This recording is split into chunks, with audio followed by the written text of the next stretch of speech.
बिस्मिल्लाहिर्रहमानिर्रहीम। अस्सलाम वालेकुम। आज मैं आपको बन कबाब में इस्तेमाल होने वाली चटनी की रेसिपी दूंगी। तो इसको बनाने के लिए आप ले लीजिए हरा धनिया हाफ कप, पुदीना हाफ कप, टमाटर मीडियम साइज के 2 अदद, लहसुन के 4 जवे जिसे रफली काट लीजिएगा, और 2 अदद हरी मिर्चें, इन्हें भी आप रफली काट लीजिएगा, और इमली का गूदा हाफ कप, सिरका 4 टेबल स्पून, कुटी हुई लाल मिर्च 1 टेबल स्पून, और चीनी 2 टेबल स्पून, जीरा भुना हुआ और कुटा हुआ 1 टीस्पून, और नमक हस्बे जरूरत चाहिए होगा। सबसे पहले आप ब्लेंडर में इमली का गूदा और सिरका डाल लें।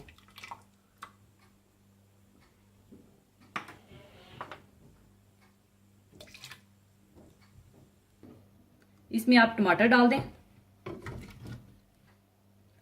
फिर इसमें हरा धनिया, पुदीना, हरी मिर्चें और लहसुन डाल दें, कुटी हुई लाल मिर्च, भुना कुटा जीरा, चीनी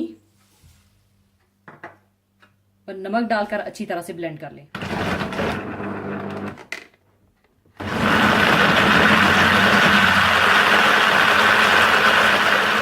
बन कबाब की चटनी तैयार है। अब इसे मैं सर्विंग बोल में निकाल लूंगी।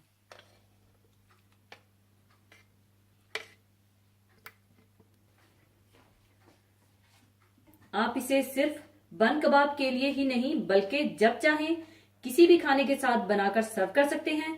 जरूर बनाइएगा। और जाने से पहले एक हदीसे पाक शेयर करना चाहूंगी। हदीसे पाक इस तरह से है। हजरत नौमान बिन बशीर रजी अल्लाह अन्हु से रवायत है कि नबी करीम सल्लल्लाहु अलैहि वसल्लम ने फरमाया, अल्लाह की हदूद पर कायम रहने वाले फरमाबरदार और उसमें मुब्तला होने वाले नाफरमान की मिसाल इन लोगों की सी है जिन्होंने एक कश्ती के सिलसिले में कुरान अंदाजी की, जिसके नतीजे में बाज लोगों को कश्ती का ऊपर वाला हिस्सा मिला और बाज को निचला हिस्सा मिला। जो लोग नीचे थे इन्हें पानी के लिए ऊपर जाना पड़ता। उन्होंने सोचा कि क्यों ना हम अपने ही हिस्से में सुराख कर लें ताकि ऊपर वालों को तकलीफ ना हो। अब अगर ऊपर वाले नीचे वालों को मनमानी करने दें तो सब कश्ती वाले हलाक हो जाएं, और अगर इनको रोक लें तो सबके सब बच जाएं। इस हदीस शरीफ में एक ऐसी मिसाल के जरिए अमर बिल मारूफ व नही अनिल मुनकर की अहमियत को उजागर किया गया है कि इंतहाई कम समझ का आदमी भी इसको समझ सकता है। इस हदीस मुबारक में नबी करीम सल्लल्लाहु अलैहि वसल्लम ने 2 गिरोहों की मिसाल दी है जो 2 मंजिला कश्ती में सफर कर रहे हैं। इनमें से एक गिरोह तो कश्ती की ऊपर की मंजिल में है, जबकि दूसरा निचली मंजिल में है। नीचे वालों को अपनी जरूरत के मुताबिक पानी के लिए बार बार ऊपर जाना पड़ता है। इससे बचने के लिए उन्होंने ये सोचा कि क्यों ना कश्ती में एक सुराख कर दिया जाए और इसी से अपनी जरूरत का पानी ले लिया जाए। एक मामूली समझ का इंसान भी समझ सकता है कि अगर इनको ऐसा करने से ना रोका गया तो ये सब की मौत का सामान होगा।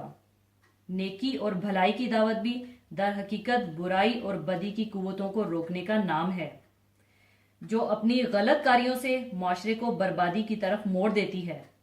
और जिस तरह कश्ती की ऊपर की मंजिल पर बैठे हुए लोग निचली मंजिल वालों को उनकी हरकत से रोकने से गफलत बरतें और ये कहकर फारिग नहीं हो सकते कि हमें क्या, तो खुद ये उनकी अपनी बर्बादी का सामान है।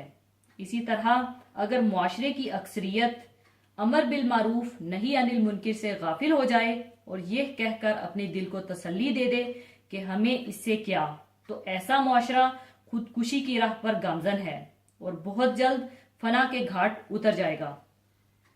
इसी तरह अगर इस कश्ती के समझदार मुसाफिर इस बात का इंतजार करेंगे कि जिस वक्त ये नासमझ कुछ करेंगे इस वक्त देखा जाएगा, अभी तो सफर का लुत्फ उठाओ, और उस वक्त से पहले हरकत में ना आएंगे तो इसका नतीजा भी सवाई बर्बादी के और क्या होगा।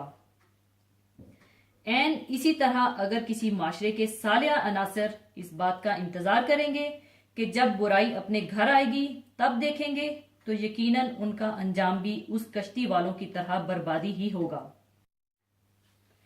इस मिसाल से ये बात भी समझ में आती है کہ नेकी की दावत और बुराई से रोकना एक मुस्लिम माशरे के हर फर्द की जिम्मेदारी है।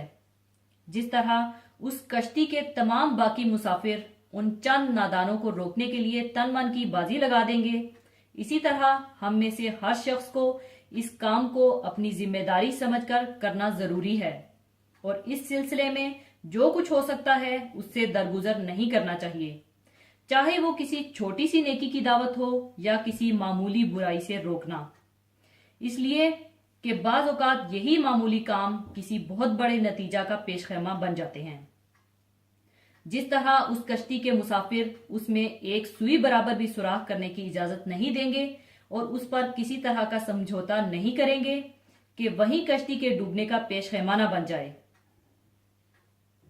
इसी तरह हमें भी अपनी जिम्मेदारी के सिलसिले में किसी तरह का समझौता नहीं करना चाहिए और अपनी इस्ताअत के मुताबिक जो कुछ हो सकता है कर गुजरना चाहिए।